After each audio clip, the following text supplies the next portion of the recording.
Halo Sobat Tata Ruang, saya Ruru. Welcome to my channel. Saat ini, rencana detail tata ruang dan peraturan zonasi sedang banyak disusun oleh teman-teman di daerah.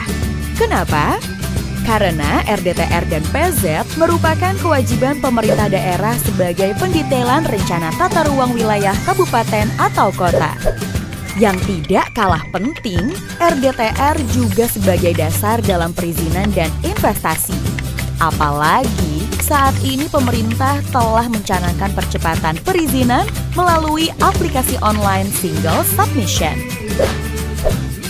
Dalam menyusun RDTR dan PZ, telah terbit Peraturan Menteri ATR BPN Nomor 16 Tahun 2018 tentang pedoman penyusunan RDTR dan PZ Kabupaten atau Kota yang menggantikan pedoman yang lama, yaitu Peraturan Menteri PU Nomor 20 Tahun 2011. Sobat Tata Ruang, pasti pada penasaran kan mengapa pedoman yang lama direvisi? Alasan pertama, karena adanya dinamika kebijakan yang mempengaruhi penyusunan RDTR. Kedua, pemindahan tugas dan fungsi tata ruang dari Kementerian PU ke Kementerian ATR BPN. Ketiga, mempertegas integrasi antara aspek tata ruang dengan aspek pertanahan.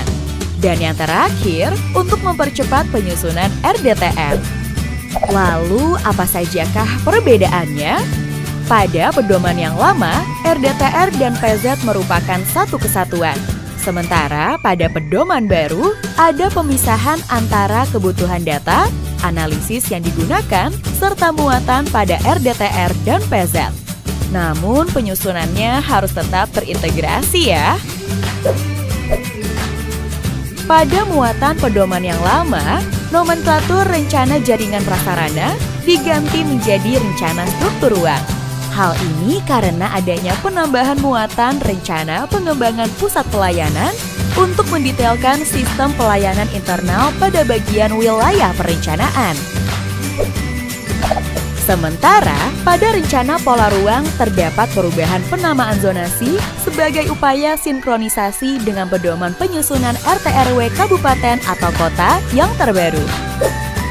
Pada pedoman yang baru, zona lindung khususnya zona perlindungan terhadap kawasan bawahannya, zona perlindungan setempat, dan zona terbuka hijau telah didetailkan subzonanya. Sementara pada zona budidaya, terdapat beberapa perubahan penamaan zonasi. Beberapa di antaranya adalah zona perdagangan dan jasa, serta zona sarana pelayanan umum pada pedoman lama.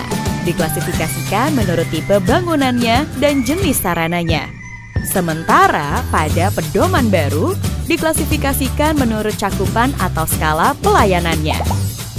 Zona peruntukan lainnya dan zona peruntukan khusus pada pedoman baru digabungkan menjadi zona peruntukan lainnya dengan penambahan 7 subzona baru. Sebagai contoh, adanya tempat evakuasi bencana yang sangat diperlukan untuk mengakomodir kebutuhan ruang yang adaptif terhadap bencana. Sobat Tata Ruang, kalau ingin tahu lebih detail muatan pedoman RDTR yang baru ini, buka aja sitarunnas.atrbpn.go.id.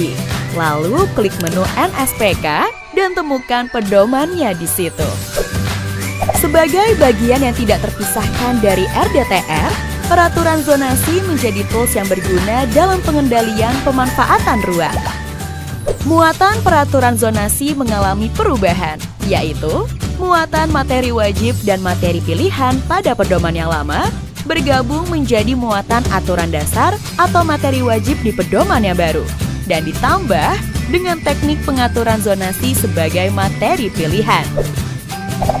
Materi wajib pada pedoman baru berisi ketentuan kegiatan dan penggunaan lahan, intensitas pemanfaatan ruang, tata bangunan, prasarana dan sarana minimal, ketentuan khusus, standar teknis, dan ketentuan pelaksanaan. Teknik pengaturan zonasi sebagai materi pilihan merupakan aturan yang disediakan untuk memberikan fleksibilitas dalam penerapan aturan dasar serta memberikan pilihan penanganan pada lokasi tertentu sesuai karakteristiknya. Sobat Tata Ruang, Ayo, segera menyusun RDTR dan PZ demi ruang yang aman, nyaman, produktif, dan berkelanjutan. Jangan lupa like dan subscribe YouTube Ditjen Tata Ruang.